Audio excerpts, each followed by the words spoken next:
The following program is rated TV MAL. It contains strong language and is intended only for mature audiences. Coming for no foolishness. You don't understand. You don't understand. You don't understand. You don't understand. You don't understand.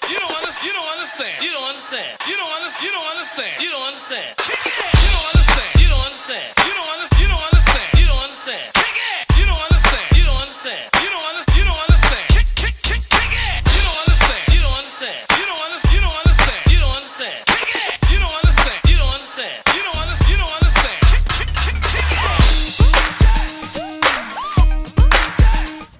Alright, motherfuckers, we back here. Life of Jay. Episode number 14. Today, I'm finna tell my ghost story. And we are 2 months late on this damn story. But better late than never. I decided I was gonna postpone it until I was ready, and now I'm ready.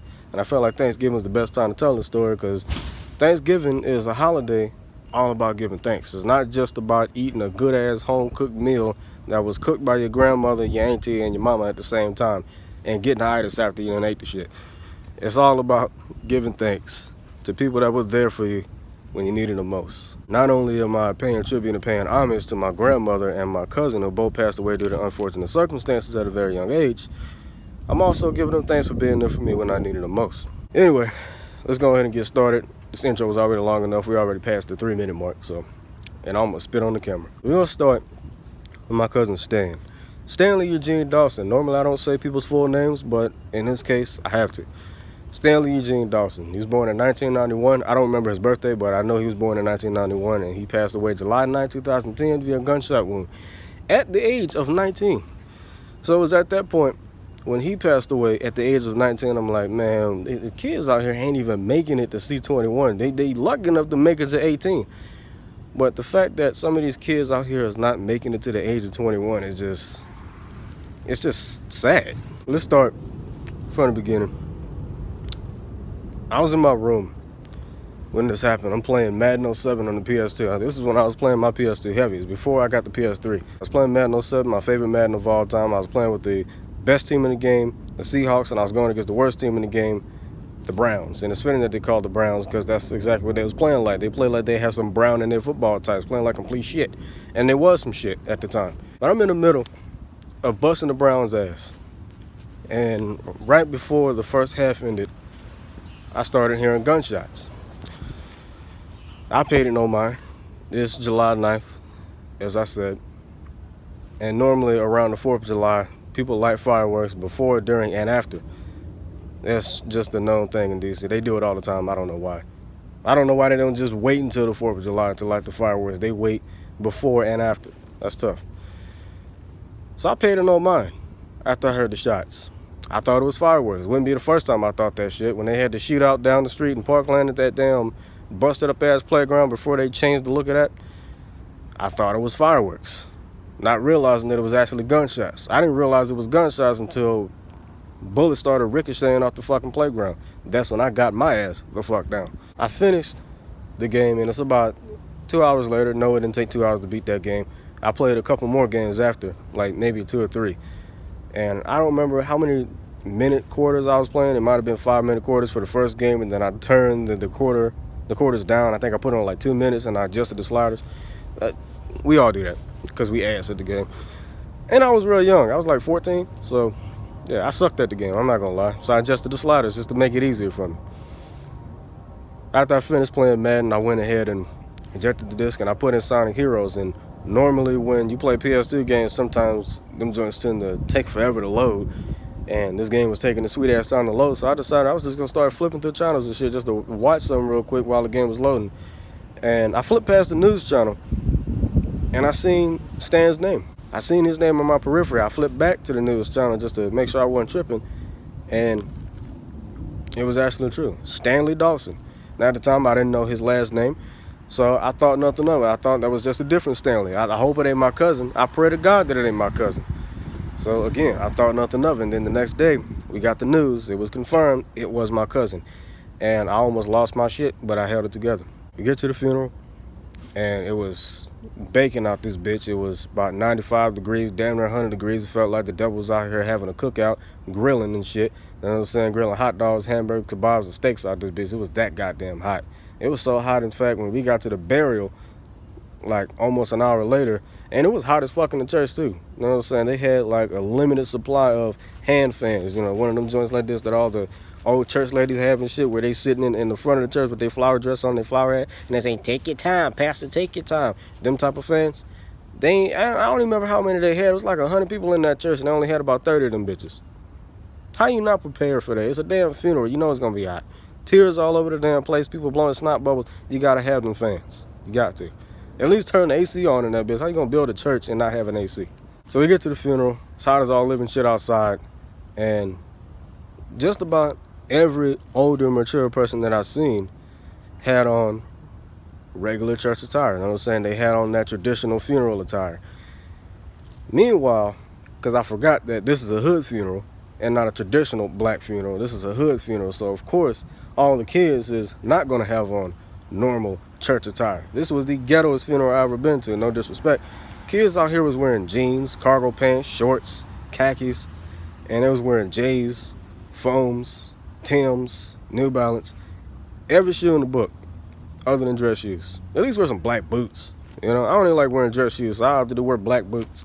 We get inside the church, and the first thing I see is Stan's body in that casket, and that immediately made me sad. Just how, I mean, it looked peaceful, but it looked scary at the same time.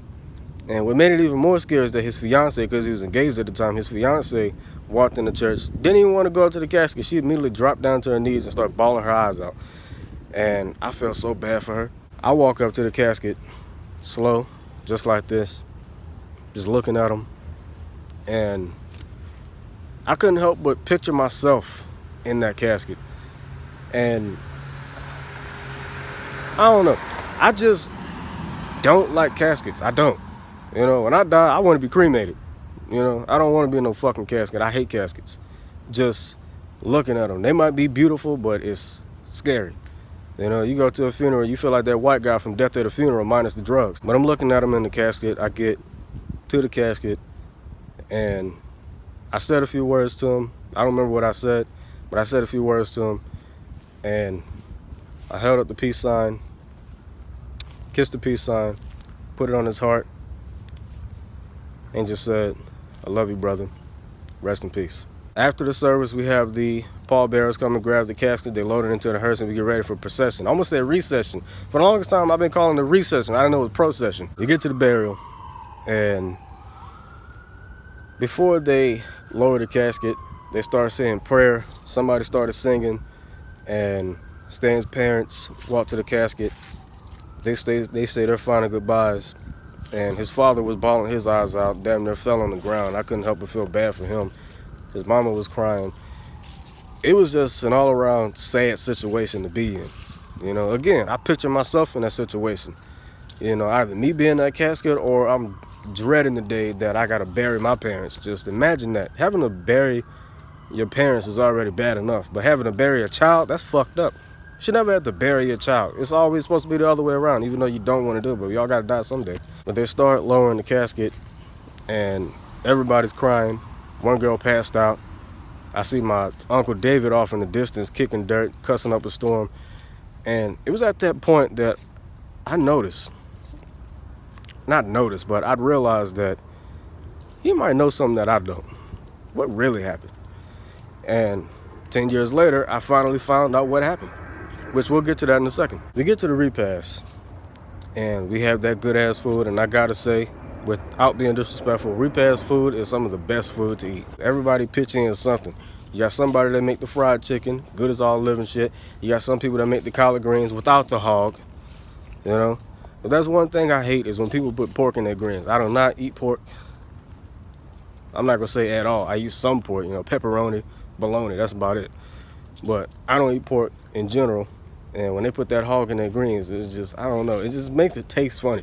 I don't like that shit. I like regular ass collard greens with seasoning in it. That's the type of greens I like. And if you put the potatoes in it, by all means, just don't put no onions in that shit. I don't like onions. I hate onions. You also got somebody that makes the mac and cheese, the mashed potatoes, the sweet, I almost said sweet potatoes. Well, yeah, sweet potatoes or yams, whatever. I like sweet potatoes, fuck yams. Corn. They made everything. Meatballs. The meatballs be hitting. Not even gonna say pause. Repast food was so goddamn good. I had like 2 plates, crushed both of them, and I went to the bathroom to go wash my hands. And this is when the ghostly experience started to happen, or at least I thought it was. I'm on my way to the bathroom, getting ready to open the door, and right before I opened the door, I felt a cold draft just fly past my face. Thought nothing of it, but while I was in the bathroom washing my hands after I took a piss, I'm like, was that really what I thought it was? Later on that night, I couldn't sleep. It was like 3 o'clock in the morning. I couldn't sleep at all. Because every time I closed my eyes, I would see Stan's face. I tried for an entire hour to fall asleep. I even tried watching a little TV. I didn't even want to watch TV. I didn't want to play video games. I didn't even want to go to sleep. I just laid there staring at the ceiling. And then about 45 minutes later, I get up, go to the bathroom, wash my face, and I just started letting loose. I finally cried. And right as I left out the bathroom, I felt the hand on my shoulder and a voice that said, "It's okay, it's okay." Just whispered, "It's okay." I turned around, there was nothing there, and I just laid back down on the floor because I didn't have a bed at the time. I just laid back down on the floor. And once again, I still couldn't sleep because I kept seeing his face. I closed my eyes for a few seconds, opened it back up, and just as I opened my eyes, I see this dark figure just standing in front of the door, and it vanishes in 0.2 seconds. It was exactly what I thought it was. And at that point, I had a good feeling that Stan was here to console me because he knew how bad I was feeling. He knew how close we was when I was a kid.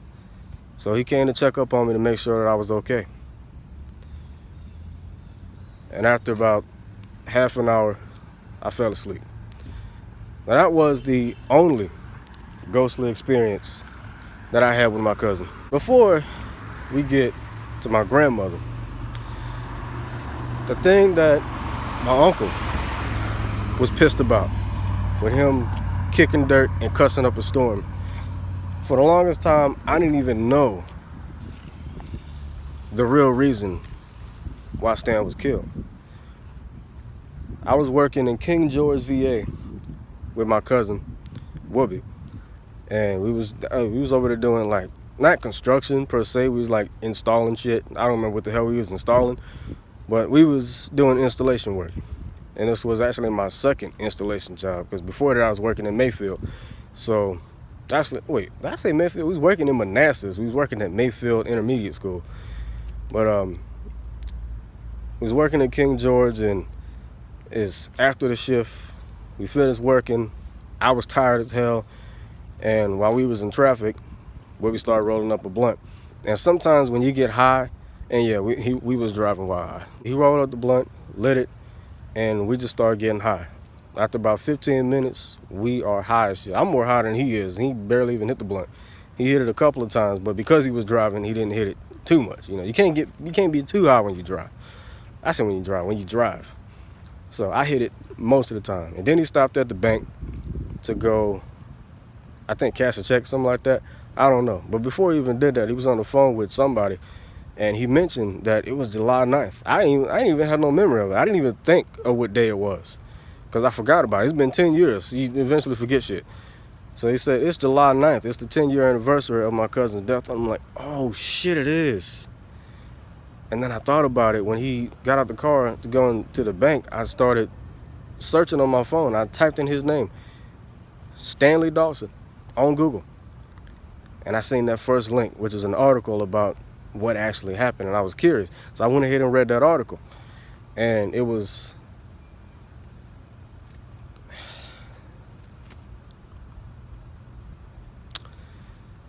all I'm gonna say is, when I read this shit, it pissed me the fuck off. It was around the 4th of July. Some dude was out here shooting a gun in the air. You know what I'm saying? Not shooting at anybody in particular, just shooting a gun in the air, because that's what niggas like to do, you know? And it was kids outside, and Stan had a problem with that, so he walked over there and took the gun out of his hand. They argued a little bit, and Stan walked the fuck away. A few days later, July 9th, 2010. the guy's friend, the guy that had the gun, the guy's friend, Donnell Washington, name dropping that bastard, Donnell Washington, was pissed about it and decided he was on a hunt stand down, or at least wait for him to show back up. And when he showed back up, that's when he struck. Didn't ask no questions or nothing, just walked over to him and just started shooting at him. Popped him, popped one of his friends. He was actually with two friends. One of them got away unscathed. The other friend got shot. I believe he got hit in the arm or something like that, but he got away as well. Stan, unfortunately, succumbed to his bullet wound. I don't know how long he had left, but I just know that he was in critical condition. I don't know if he died on the spot or if he died on the way to the hospital. I just know that he died that day. That's the bad news. The good news is that faggot that shot my cousin, he was locked up. He was found. I don't know how long it took them to find him, but he was found and locked up, charged with first-degree murder or something. It's first-degree murder and probably some other shit. I don't know if he had a rap sheet or not. But he got locked up nonetheless, and hopefully he's getting fucked in the ass right now. He's enjoying that shit with no lube, because he's going to be away for life. And thank heavens for that. My grandmother, Gail Aurora Hunter, my father's mother, passed away September 13, 2012 due to breast cancer. Had a year-long battle with breast cancer. She probably had it longer than that. I just remember her having it for an entire year. My grandmother was more of a mother than she was a grandmother. She was the second mother to me. You know, whenever me, my cousin Wilby, my cousin Gizmo would go to her house when she was living in the hood, we would always have fun. You know, we'd be bored for a little bit, and she'd let us go outside, and we'd just be out there just having a blast. You know, she was the candy lady, the snack lady in general. You know, she was selling Capri Suns, selling candies, selling ice creams and all that shit out of her refrigerator. And I just loved going to her house back in the day. She used to live in, if you know DC as well as I do, you might know Simple City. So she used to live in the Simple City neighborhood. And it wasn't, at the time, I don't know how it is now, but at the time, it wasn't as bad as what people thought it was. The neighborhood was fun to be in. You know, we was out there riding our bikes around shirtless. We was climbing up the clothesline, doing backflips out them motherfuckers. I remember my grandmother fell at one point, and we was laughing our ass off. No disrespect, because she was laughing her damn self. She knew she ain't had no business riding that shit. We made sure she was okay, and it was all in all a fun moment. You know, she was just out here having fun with us. You know, we was her babies, basically. You know, we loved her grandmother. And when she passed, it just tore the whole family apart. So my mama got the call saying that grandma wasn't gonna make it. And she called me and my sisters and told us to get dressed. Doesn't matter what you got on, just get dressed, put your shoes on, and let's go. Your grandmother's dying, let's go. That's all I heard. The moment I heard grandma and dying, I got my shoes on and got the fuck up and raced down them steps. We got in the truck, drove over to the hospital, and my heart just about dropped. As soon as we walked into that room and I seen her with them tubes in her, and, you know, just seeing her there with the hat on her head, you know, because she was bald head. You know, when you got cancer, your hair falls out. Just seeing her like that just fucked me up mentally. You know, I never want to see somebody going through some shit like that. Everybody was in there crying, except me, you know. And I believe she had malaria as well, so we had to wear the little doctor's masks. And whenever we kissed her, we had to wipe our lips off with some disinfectant wipes. So it was a sad situation. An hour goes by, and they finally pulled the plug, and they said, she's gone, she has passed away. Tears flooded the room, and all of a sudden, my granddad came out of nowhere, her husband. He came out of nowhere. They had their ups and downs over the years, and I always thought he was an asshole. Sometimes I loved him, sometimes I hated him, but at this point, I squashed all of that shit that I hated him for, and I just consoled the old bastard, you know. I love the old dude. He sat next to my grandmother and started talking about memories, apologizing for shit that he put her through, and, you know, this, that, and the third. Was kissing her and crying his eyeballs out. It was just sad, man. Then we had the funeral. I don't remember where we had it at, but it was this big ass room, and her casket was right in front of it. Remember, I said I hate caskets, but this was the most beautiful casket that I ever seen. Because she had breast cancer, she had this, I don't know if it was custom or not, but it was white and pink. Shit was beautiful. And then they had this veil go. What the fuck was that? That almost scared the hell out of me, yo. But they had this pink veil going from the top of the lid to the side of it. And the way they embalmed her, this was probably the most beautiful embalming I've ever seen. And you gotta give it to the MEs, you know, at the morgue. They did a real good job on her embalming. She had this Native American wig on with the pigtails going down her chest. It just looked so damn good, you know. And the preacher, this was probably one of the best preachers, if not the best preacher that I've ever heard, pastor, whatever. Dude was in there preaching. After the funeral, I don't even remember what we did with after the funeral, because we didn't have a procession like we normally would. We didn't have procession because what we was actually going to do was transport the casket to Hosky, North Carolina, because that's where we were going to bury her. We got our own funeral home, our own graveyard, all that shit. So we went there to bury my grandmother, and we went there for the repast. So we went home. Before we went home, we started talking to family members, catching up on, you know, old memories and all of that. And then we went home, we started packing, and we got on the road to Hosky, North Carolina, which is like a 4 to 6 hour drive, depending on the traffic, which we usually leave like at night, so it wouldn't be too much goddamn traffic, because during the day, the streets be busy as hell. But we made it there, and we actually had to wait a day because of family situation. I don't remember what it was, but it was something that held us up. So we had to wait a day, so we ended up getting a hotel that night. And one thing to mention before I forget, my mother was actually pregnant with my now 7-year-old brother, so I'm blessed for that. I always wanted a brother, and I finally got one. Mama was pregnant at the time. Water was just about to break, and it actually did that night, so she couldn't even come to the burial. We had to take her to the hospital, and she went into labor. We had the burial the next day. I think the next day. Yeah, we had the burial the next day. We went to the burial, and again, it was beautiful. Tears was flooding the cemetery. We had a Native American chief there, brother.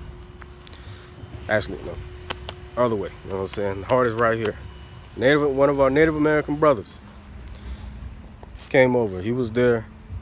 He did the little Native American chant that we usually hear at the powwows every year or every other year, because we stopped going after a while. So he did the chant as they were lowering the casket, and after all was said and done, we went over to the funeral home. We had the repast, good ass food, and that was pretty much that. Get back to the hotel, and this is actually when everybody started leaving to go home. So it was just me and my 2 sisters. Well, me and my 3 sisters, I should say.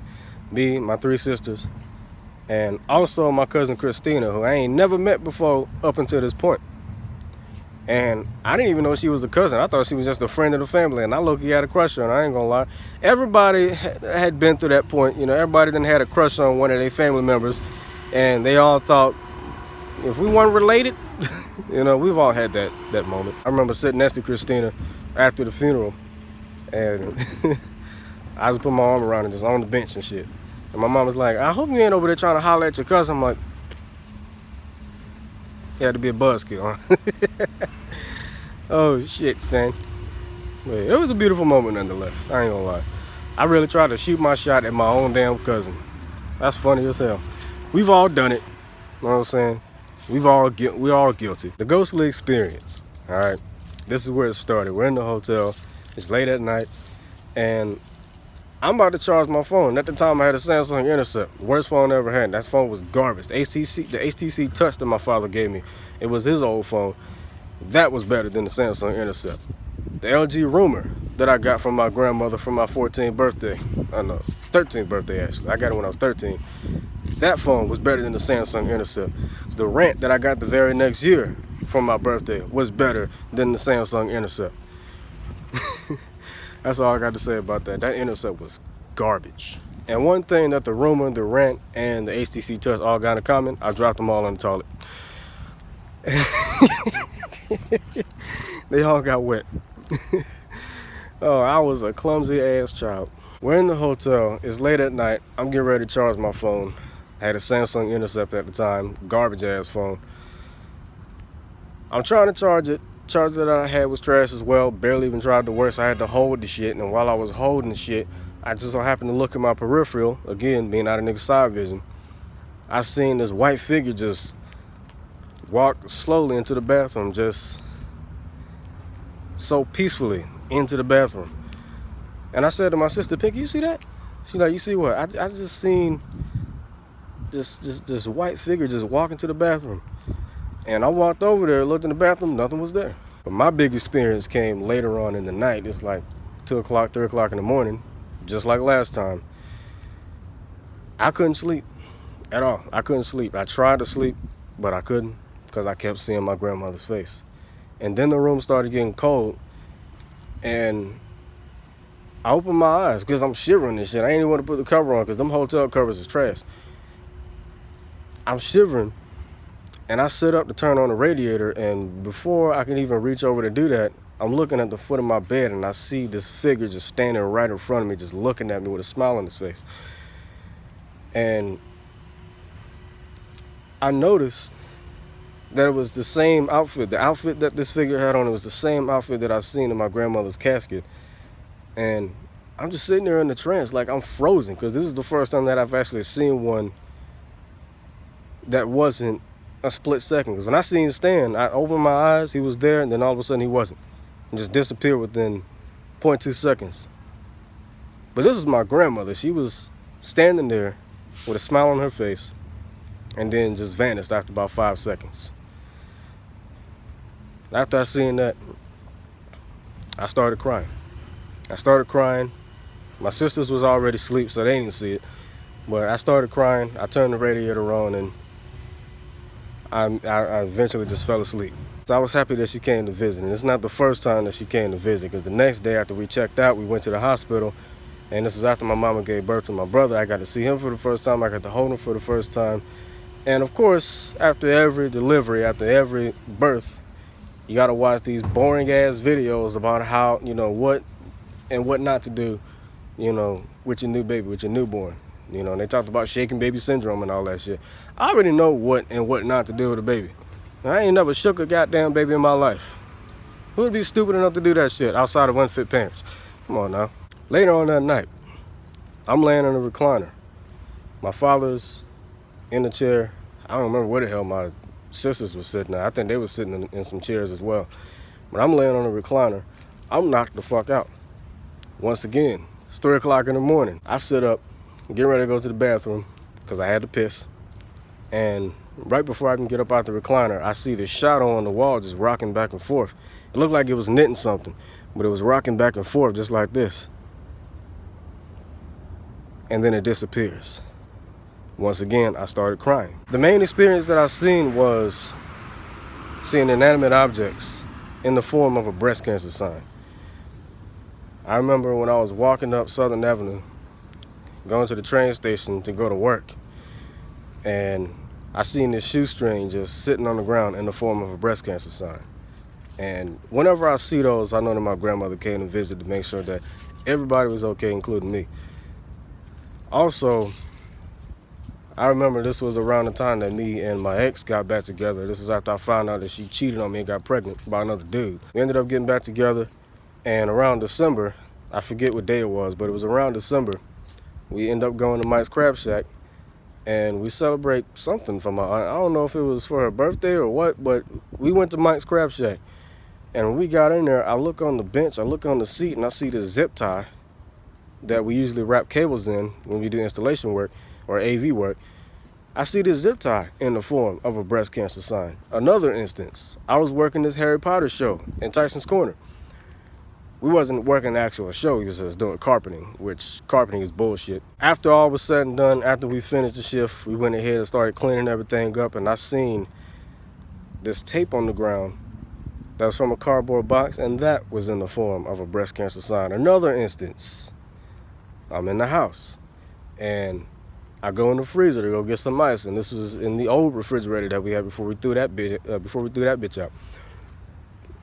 Right as I'm reaching in the ice thing to grab some ice to put in my cup for some drink, I see a hair strand in the form of a breast cancer sign. And even in the bathroom, you know, you don't have to go take a piss and or shit. You know, sometimes you got to take a piss not realizing that you got to take a shit. I seen a hair bow that was, it looked like it was cut, or it looked like it was just fucked up in general. So you couldn't really put it in your hair unless you know, channeled your inner ghetto, your inner hood, and you just tied that bitch on your hair. That was in the form of a breast cancer sign. I've seen breast cancer signs out of a lot of inanimate objects. So that's how I know that my grandmother was here to visit. And I have nothing but love and respect for her. And I miss her dearly. I miss her, and I miss my cousin Stan dearly. They were taken away from us way too early. You know, even if your family members are in their 70s, that's still too early to be passing away. 80s, that's still too early to be passing away. I lost my great-grandmother at 85 in 2005. Losing her, that tore me apart. Then losing my cousin, that tore me apart even further. And then losing my grandmother, that was probably the biggest family death that impacted me the most. You know, outside of my Aunt Bunny and my Uncle Dwight. And now recently, my cousin Jimmy, who just passed away, my Uncle Derek. We're losing way too many people, man. Way too many people. And my phone is at 10% now. Lucky for me, we're at the end of the story. Love and cherish every family member that you have. Spend as much time with them as possible before the inevitable happens. And that's all I'm going to say about that. And if you had a ghostly experience, or spiritual experience, I should say, because some of these, you know, Christians out here, they like to condemn you for saying ghost instead of spirit. You know, like, oh, you ain't call them a spirit, you call them a ghost. You going to hell. I ain't going to hell. They be the first people to try to send your ass to hell. You going to hell. I ain't going to hell. If I got a sense of humor, that means my father's got one. God probably up there cracking up right now. Hey, Jesus, that crazy nigga I made his own. Oh, shit. How many of y'all like Eddie Griffin, yo? That's how I got that from. I died laughing when I heard him say that shit. I heard that on, what was the first show he did that? I think he did it on Voodoo Child. It was either Voodoo Child or it was Freedom of Speech. It was one of them. But that shit was funny as hell. He said, you wish you did your hair like this. You know, with the hole in your hand, man, that shit was funny. That shit was funny. It really was, though. I ain't gonna lie. It was fucked up, but it was funny. We all say fucked up jokes every now and then. But anyway, we are 53 minutes in. Good God. And I just gave you the Cliff Notes version. Imagine if I told you the full story. You know, I stuck on some subjects for way too damn long. I was just going in and going on. I said going in. I was going on and on and on. But it is what it is. It is what it is. I had fun telling this story. The next story that I'm going to tell, and this one's going to be before the probation story. The probation story I'm going to tell sometime at the end of December, or probably at the beginning of January. I don't know. But I'm going to have that up for my 24th birthday, 10 years after I got put on probation. So I'm gonna tell that embarrassing ass story. But before I tell that, I'm gonna tell my strip club horror story. I told this story before on Raw and Uncut, but it wasn't the official story because I left some details out. So y'all gonna have a good time watching that one, just like y'all had a good time watching this one. That one's gonna be funny as hell. This one was more serious.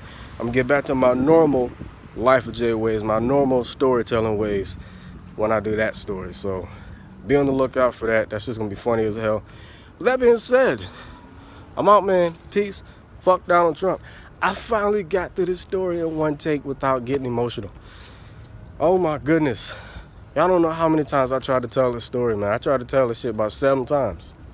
Including today. I went through about 7 takes. This is take number 8.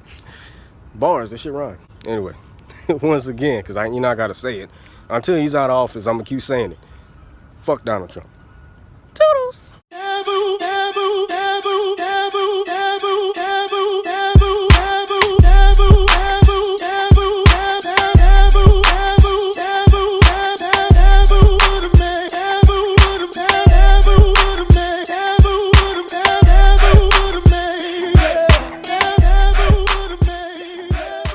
Bye, have a great time.